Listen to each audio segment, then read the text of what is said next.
or make time to read them all. Yeah. Well, I'm rereading them now, and if I don't like them, they're off to the op shop. Yeah. Albert. Yes. Albert, two other people, myself, went on the old link. So there's two people waiting there, Valerie and I think it's Gilbert. No, I'm here. Oh, Gilbert's there. It must have been another name. It looks a bit like you, Gilbert. Okay.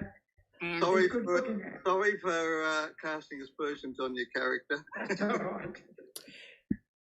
Okay, let me share the screen. Share Did you enjoy screen. it, Gilbert? Yep. Good on you. And everyone else too? Yep.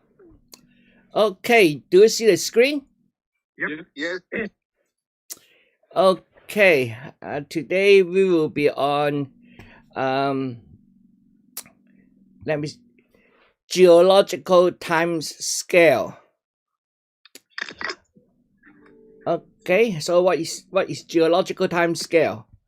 Well, basically, before the physics developed radioactive dating, the geologist has been making a assumption that the Earth is layered by layer, is put there by layers. So the lower is the deeper into the ground, the older that layer is. So by using the concept of layers, they're able to give a relative time frame between things that is found in different layers. So that is the whole concept of geological time scale using the layers. So that's also called stratigraphy. So it's layer by layer, basically. That's so some priests started that early on in 1669, and then eventually get more and more refined.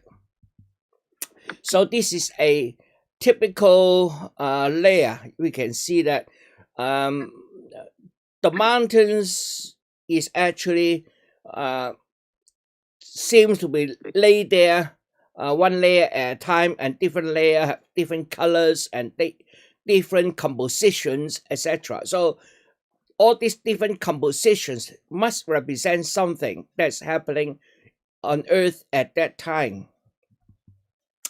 Sometimes the layers is not exactly horizontal, but that's because tectonic movement.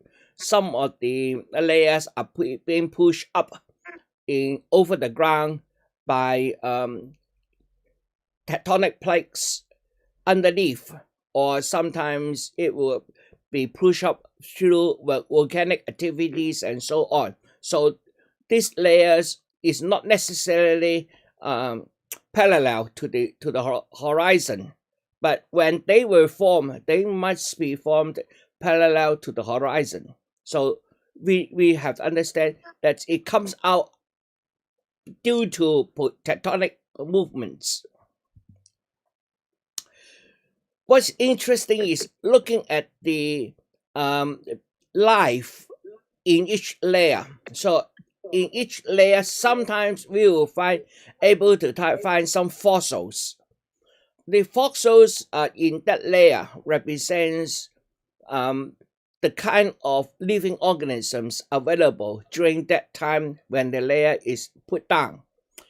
When the layer is being put down and then overlapped by another layers, some chemical reactions happens so that the carbon there might be replaced by another solid, for example, silicon or carbon or other things. But its shape is being preserved, and therefore we can have visual shapes of the living organisms at that layer. In order to define that, we define the whole available time in our Earth history into eons, and then inside the eons, then we will have another eras. And from eras we have period and so forth. So we are having different divisions of time. Now this division of time at the time of making them, most of them are ad hoc. We do not know their relative positions, but later on by looking at the carbon dating or the radioactive dating, we are now able to put a time onto it. So basically this is the top picture there represent the whole of our Earth's history, our whole planet's history. But what let me just zoom out a little bit so that I can see what is written here, because it's too small on my screen. So sorry, let me just zoom out a little bit. So in the red region, we have the Hadean region, Archean, and then the Meteorologic, something like that. So this is the red region. And after the red region, we have the blue region. The blue region is actually being enlarged into the second picture. So the second picture only represent the blue region in the top part of the diagram, of the first diagram, the later part. And then I presume the figures are millions. So where you've got 4,500, that's actually millions. Yes. Yeah. The horizontal time scale is millions. Thank you. Yeah. So about 6 million ago, then it is in the blue region. And then in the blue region, there's the yellow region there, which is again magnified in the third diagram. In the third diagram, the last part is again magnified into the fourth diagram. So basically, when we do about this big history, you understand, we have the tendency of focusing more and more onto present time. So the older it is, the less information we have, as well as more weak, more inaccurate our description is. So our description about Earth will be much more accurate as time is closer to us. But this is the overall geological time scale. Okay, so the first shows the entire time from the formation of Earth to the present. So this gives very little space for the most recent eons. Therefore, the second timeline shows the expanded view of the most recent eon. And in similar ways, each eon is expanded into next and next, as I just explained. This geology or deep time Earth past is organized into different units according to some events which took place. This event which took place will mark a change in the composition of that layer. And so every layer, there must be something very significant, large scale, that happened to the whole world, whole Earth, in order to create a different layer. Now, we will look at some of these major changes between layers. But the distinction between layers is very clear. Some layers have some kind of fossils which will not be able to be found in earlier layers. The deeper the layer, or the lower layers, are older. The upper layers are newer. One of the most interesting thing about the layer is that we find that the diversity, the different types of fossils we can find, increases as time getting closer to recent. The older it is, the less diverse it is. That means Earth is actually becoming much more diverse, except in the last 300 years. So basically, the principle is summarized in the last 3 points. Sequence of strata often become eroded, distorted, tilted, or even inverted after the deposition due to tectonic movements. Strata laid out at the same time in different areas could have entirely different appearances, especially when an area was isolated by water, for example. Then the evolution in that island will develop quite different from the evolution from other islands, and therefore the layers, although they might be at the same time, will have different fossils there.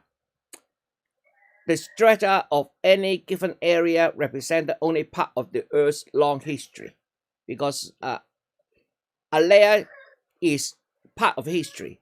Of an area is only a location. So we have both the location and time represented by layers. So this is a little bit history about this geological time scale.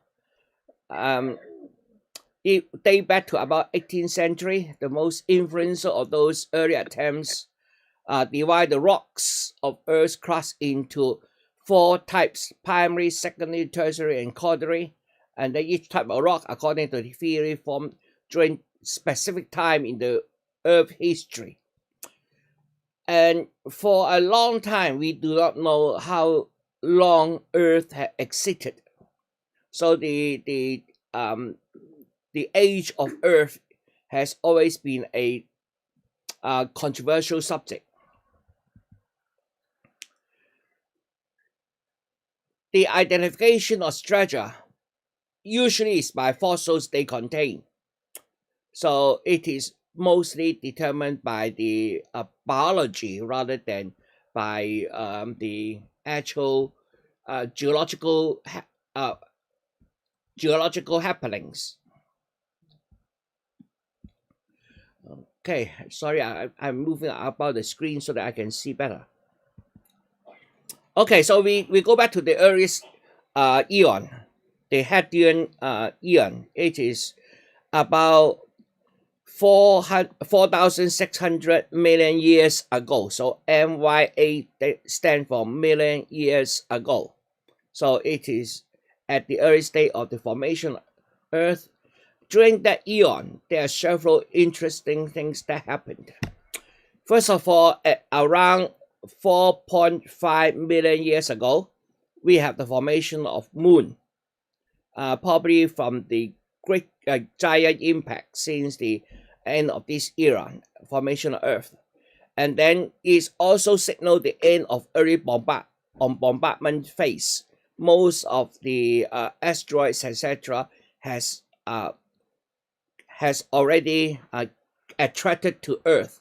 And these asteroids and comets probably bring water to Earth as well. And possibly at that time, we have the first appearance of plate tectonics. That means when the Earth's surface started to solidify, the liquid underneath is still in a fluid motion, and therefore it causes plate tectonics. These plate tectonics continue to today. There are some indirect photosynthesis evidence of early life. But we has already argued that this period, because it is during the heavy bombardment period as well. So if there's any life, the life might be very short, because after life is formed, then a massive asteroid might hit the Earth and therefore kill all the living things there, and then life will start again and then kill again repeatedly. So we have not a very concrete evidence what kind of life there. We probably will assume that there are some lives. In terms of the age, one method is find the oldest rock. At the moment, the oldest rock is about 4,000 million years ago, so it's about 4 billion years old. Then comes the next eon, the Archean Eon, is from about 4.3031 million years ago to 2,420 million years ago. During that time, probably there will be single-celled life, very simple life. Unfortunately, at that stage, the life, if there's any life, the life it will be very small, and therefore it will require microscope to look at it. So how can you detect all these microfossils? That has been a very large challenge. How do you distinguish some material and say that that material is biological versus another material which is physical, for example, crystals? So how can you make the distinction? How do you know which is actually life form, which is not? This has been a very big challenge. Also, at the same time, we believe that the first oxygen-producing bacteria started to form. That means there will be started to have photosynthesis. One of those oxygen-producing bacteria is the cyanobacteria, which will form into stomatolytes. And that is probably the oldest macrofossils that we can find. The moon becomes the craters are more stable, and therefore we expect Earth has lived the heavy bombardment period as well. Because if the moon's craters doesn't change much from then moon being smaller, it attracts smaller gravitational force. Therefore, it attracts a little bit less asteroids. But at the same time, the frequency of hitting reduced. That means we should be hit by asteroids less as well. So this is the stabilization of most of those craters. Okay, let's look at the microfossils. Microfossils is generally between 0.001 millimeters to about 1 millimeters. That means they must be studied using microscope or electronic microscope. Most fossils can be studied with naked eyes, but microfossils can't. So that is the distinction. If you have to use a microscope, then it's called microfossils. Let me just jump over to one of this picture first. Okay, come on. Okay, now we have a electron microscope. That come on, come back. Yeah. Among this, how can we distinguish which is biological, which is physical? The question is how do we know? Looking at this, is there life here? No. Of course, you know that there's no life at the moment, because if there's life, it must have died. So there's no life. But look at this picture. How do we know there is microfossils? So we need to understand the formation of crystals, how crystals are formed, and then how life is different from crystals. In this picture, there are a number. Let me see whether I can show you. Can you see my cursor? Yeah. Yeah, you can see the cursor. Okay, good. Yeah. Here, for example, in this region here, we have a roundish object. And here it has almost a round object like that. Here is another almost round object. So we have to think, how can a spherical object form? What is the mechanism of a spherical object forming? Well, one possibility is like droplets. You will have a drop of oil, for example, on top of water. Then the drop will expand out into a circle. The reason being that circle has the largest area but the smallest circumference. That is a circle. Similarly, for a sphere, the sphere is the object of the largest volume with the smallest surface.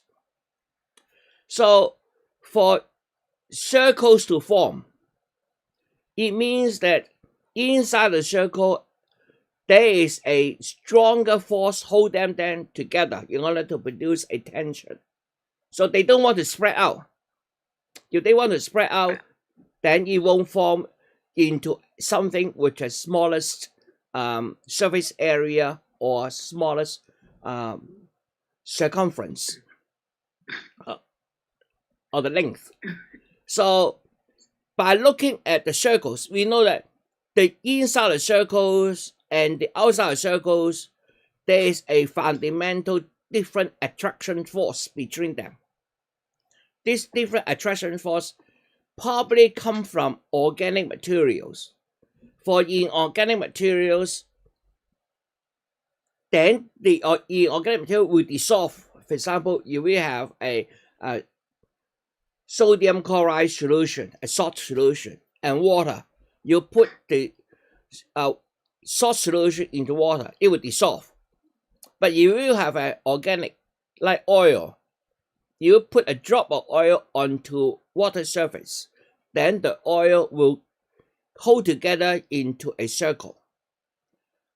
So by looking at this, for those areas which represent like a circle, that means it might be very large organic compounds there. Like long organic compounds is indicative of life. So there is one possibility. So all those circles might represent lives. And then when you're looking at it, some are larger, some are smaller. That means at that time we might have organic life forms which may be bigger and smaller. And if you look more in, I don't know whether I can enlarge that for you. How can I enlarge a screen for you? Let me just try. Do you see the image enlarged? Yep. Okay. Now you will again look at somewhere here. It is almost a circle. And inside a circle, we see smaller circles. That means we have circles inside circles. Or we can see long chains inside circles. That means it's probably because of long chain molecules. This molecule is quite different, for example, from this long chain. This long chain is very probably a crystal, but all the long chain within this circle probably is organic, is life. So looking at microfossils is challenging to interpret, to say the least. But anyway, there is one idea of looking at life at the early stage. At those stage, we don't believe we have very large organic living things. The living things must have started small. So small that our naked eye can't see.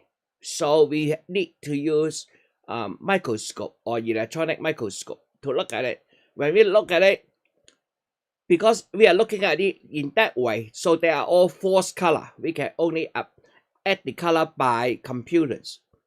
So color doesn't give us anything. We only have to look at the shapes and interpret the what we see from the shapes.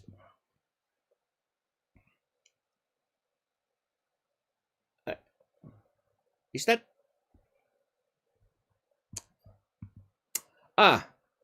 That's all for today. So we can start discussion.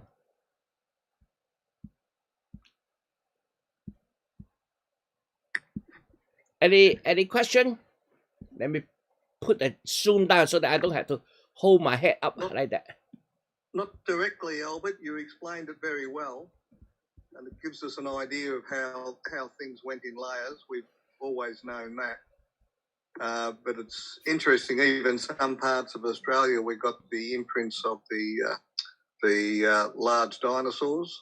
Up in Broome, there's a point up there where they're on the beach. So they're set in rock so they maintain their shape. And there's other places up in Queensland, other parts of Australia where you see it, where it can be seen.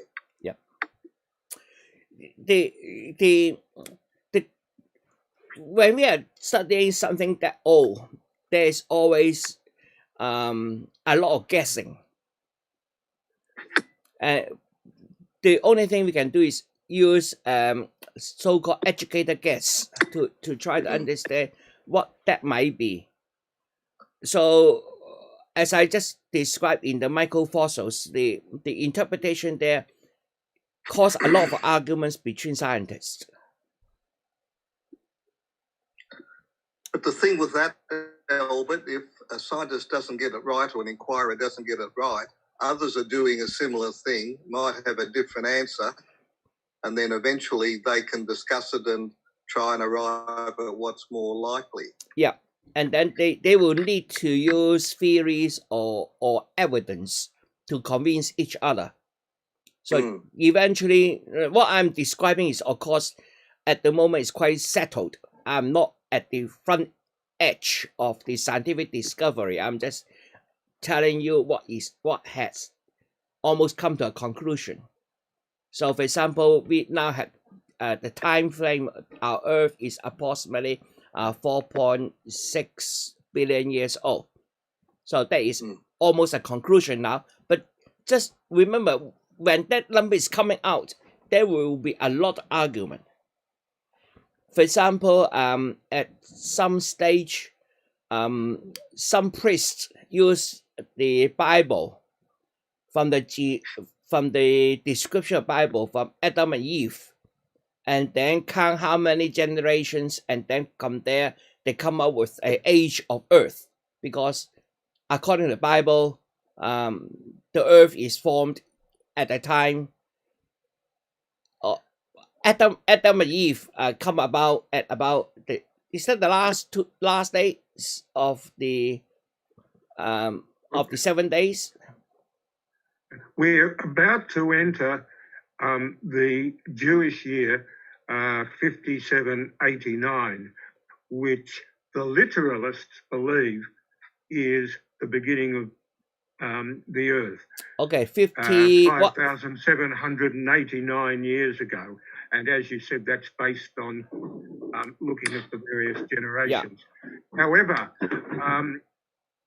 more practical people like myself say, look, when Genesis was written, the most logical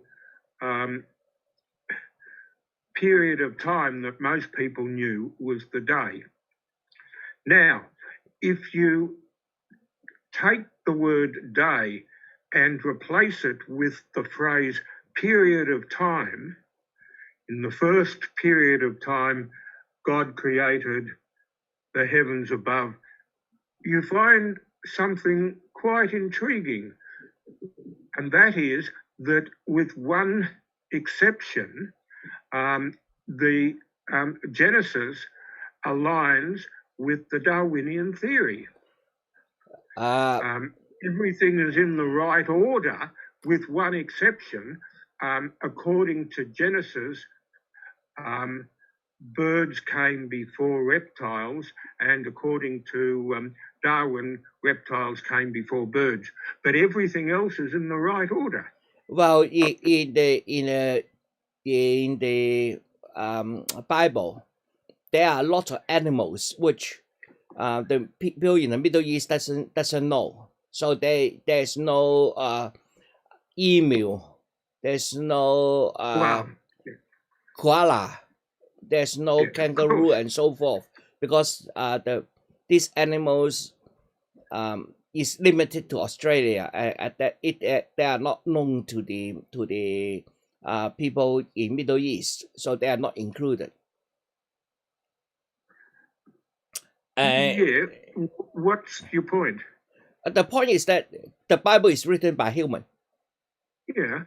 Well, I would say, and a lot of people would say, it is divinely inspired, How but written can by humans, yeah and therefore, yes, subject to human error.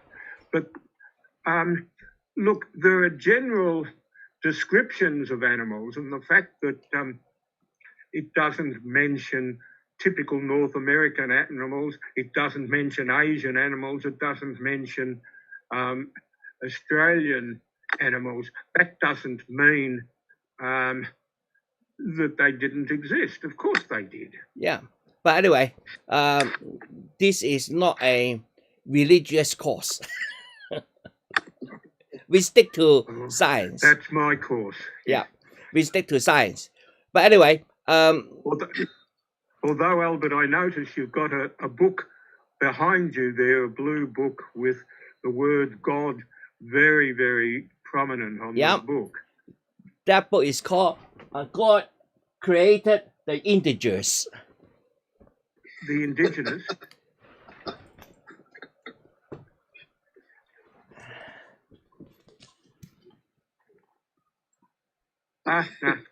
Good.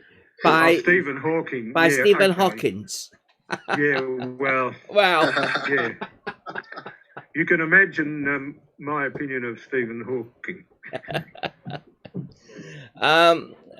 Stephen Hawkins. I have, yeah, Hey, Albert, was there any evidence of DNA in those microfossils? If there is any DNA, that will be very difficult to detect. What about, was there evidence of carbon in them? Yep. Yep. The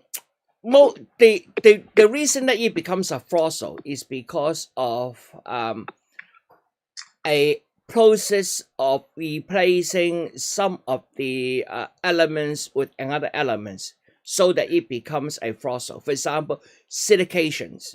That means some of the carbon is replaced by silicon through a silicon acid, something like that, so that it becomes actually a hard, almost like rock.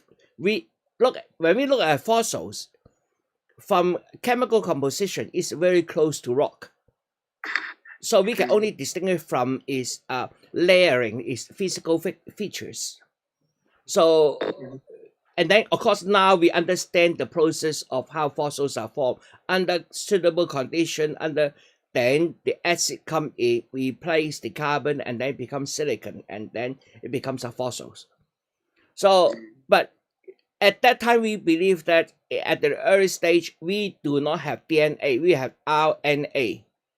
The difference between DNA and RNA is DNA is a helix, a double coil helix, two line, and RNA is only one. So there's a little bit difference, but they interchangeable. So for example, in our body, we actually when a cell is formed, the DNA is being split into two lines, and then the engine would use one of the line to create the next one, and then the other is something like that. So there are scientists trying to look into that and try to work out, is there any genetic material in those microfossils. But the genetic material is probably will be RNA rather than DNA. But we believe there must be some genetic material there. The question is how to identify them and then go into it. The genetic material itself is a very strange, very unique link, the A, G, T, U, etc. These are peptides. These peptides has a very strange chemical signature.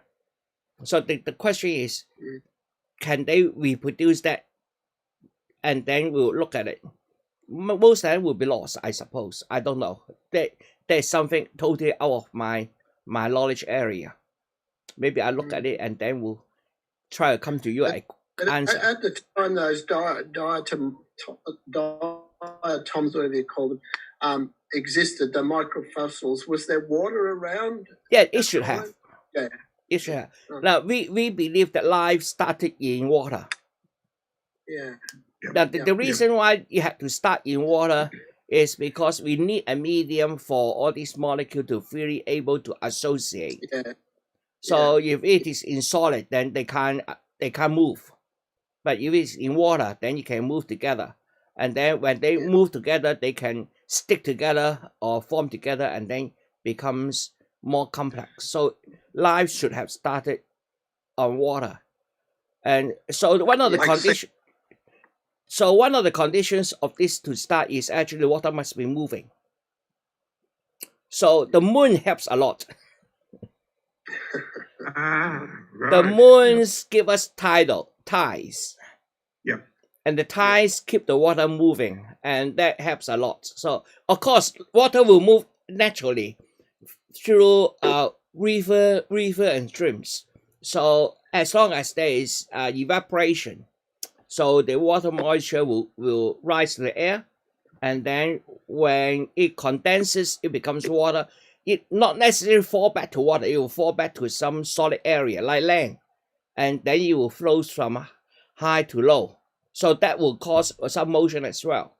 So through that process, it might have life as well. But two things, I think to us, two things very interesting. But again, this is my speculation. It's not proven. One is this tidal movement help life to start much easier. The second is our tilting of our axis so that we have the seasons. With seasons, then it is possible to have more variations. We have colder period, we have warmer period, we have nights, we have day.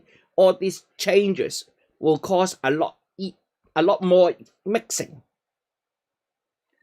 Daytime hotter, nighttime cooler, and therefore the temperature difference will cause some convections, etc., etc. So we need a lot of this stirring up in order to get these things started, I suppose. Any more questions? No. Okay. Well, only to say also, in addition to the tidal thing, you've got the heating and cooling of the day and night. That would help. That the spinning of Earth cause the day and night, and the tilting axis and moving around the sun cause the seasons. So we have long period, short period, and we have tidal movements. So there's a lot of variations and makes life much easier to get started. Now, next time we were looking at the boundary between these layers before we go into more details about the later layers. So we want to look at why there's a boundary, why the boundary is so significant. So we will look at the boundaries first. So when we understand the boundary, then we could start to understand what is inside a layer. Yeah. So that's my plan. Yeah. That is Sam? sedimentation of the dust. And then cumulative is a layer by layer. Yep. Yeah. The dust comes, a lot of dust come from the volcanic activities. Yeah.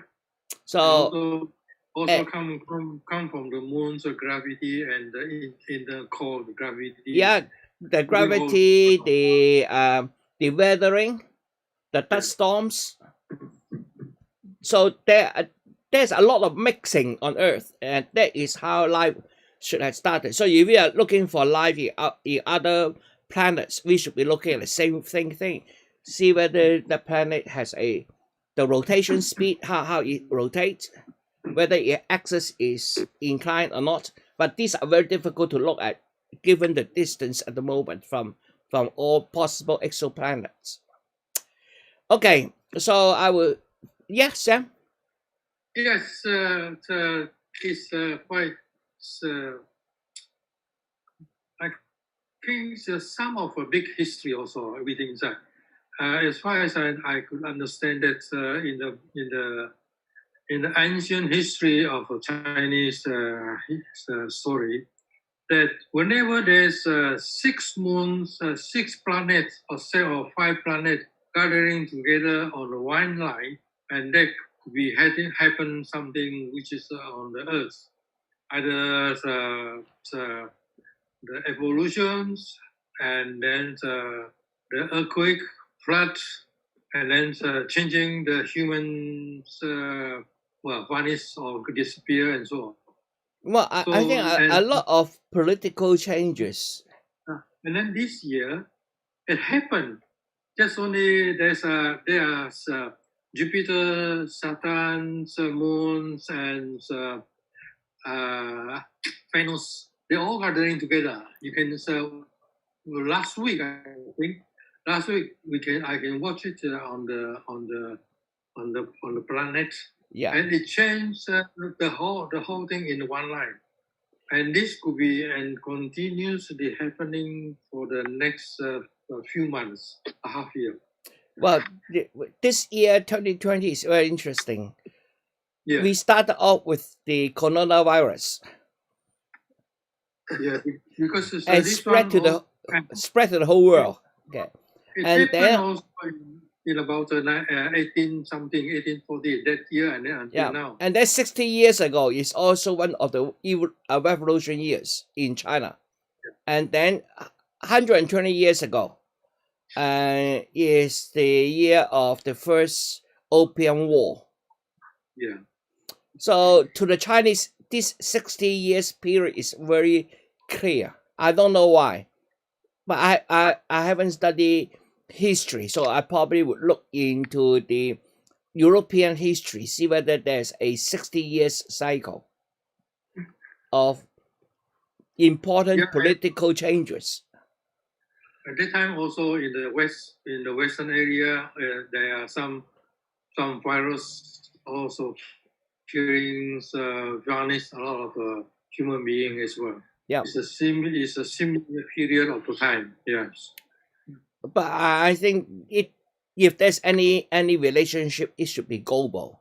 Now, for example, in Chinese we talk a lot about flooding. Yeah. The first emperors are our first leaders are heroes in controlling a flood. Same in the Bible. Bible has the Great Flood. So flooding virtually every culture has a flood story. Yeah. Why? What? Well, I think the answer is obvious. There was some sort of universal flood. That's why. Yeah. But you were talking about 60 years in Chinese culture. In biblical culture, the magic figure is 40.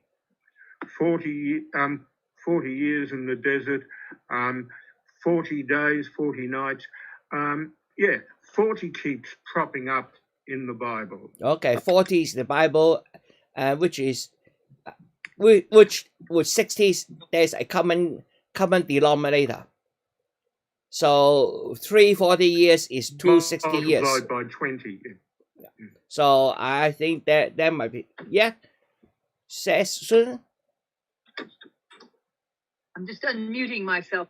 I just wanted to say about the flood, as we've said, many cultures have reference to the floods, and there's a scientific, I guess I should say there are research published that the flood relates to the melting of the glaciers, the end of the ice ages, so about 12,000 BCE was towards the end of the glaciation period.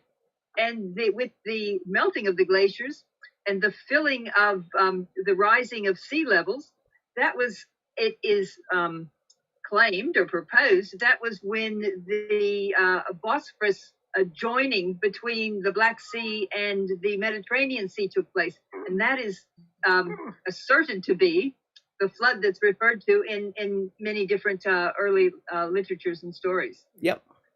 The time period is approximately correct in that sense. Of science reinforcing our mythologies, our creation myths, and that sort of thing.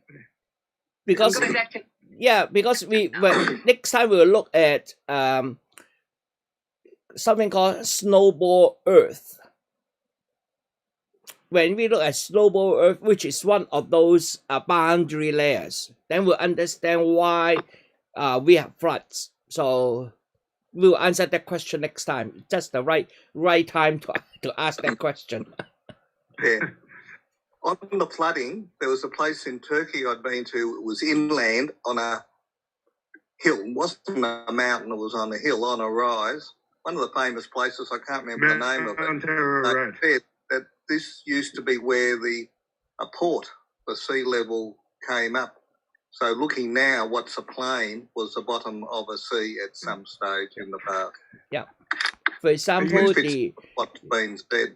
Are you thinking of Mount Ararat, Cyril? I don't think it was that. I think it was another one. It was a famous. I can't remember. According to the Bible, Noah landed at Mount Ararat after the flood, and there is a Mount Ararat in Turkey, and there has been a lot of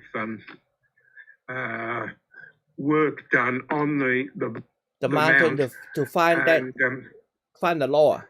But but there's nothing conclusive at this stage. Okay, so we'll stop it here, and then we'll see you in the next Zoom meeting, China Today. Okay, thank you. Yeah, I'll see you in 5. Thank you, Albert. I'll see you in a few minutes. Yeah, see you in a few minutes. Yeah. Let me get Albert, we're leaving this meeting and coming into a new meeting. Yeah. Yes. Okay. Yeah.